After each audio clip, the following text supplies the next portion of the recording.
Sabi din the alleged former bagman of Vice President Sara Duterte, Ramil Madriaga, face a threat to his life while detained in Camp Bagong Diwa in Taguig City. His counsel said Wednesday. Sinabi po yan kahapon. Kahapon po sinabi, mga kababayan, na nasa panganib po ang buhay neto pong allegedly dating bagman ng Sara Duterte.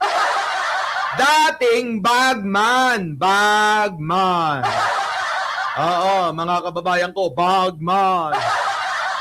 Oo, kung may bagman si Saldico, may bagman din si Sara Duterte.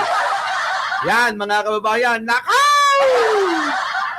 So, eto ho ba, mga kababayan, saan papunta? Malamang ho, mga kababayan, alam nyo na. Malamang, mga kababayan, si Manong Ramil papatayin nila.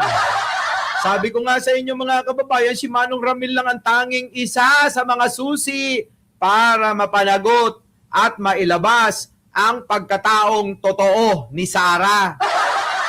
Si Sara ay meron pong itinatagong kakaibang pagkatao na hindi ho mabisto-bisto, hindi mabuko-buko ng mga DDS na bobo. Pero tayo, mga kababayan, matagal na natin sinasabi, si Sara Duterte ay isang magnanakaw na politiko. Si Sara Duterte ay sangkot sa kung ano-anong mga katiwalian sa gobyerno. Si Sara Duterte ay sangkot sa mga patayan.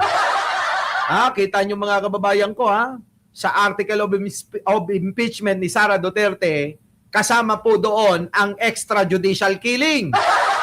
Matagal na nating sinasabi yan, mga kababayan ko. Kaya ho, kinakabahan ng husto si Sara Duterte. Kasama ho Akala ho natin pag nanakaw lang, gamit-gamit ang pangalang Mary Grace Piatos at friends.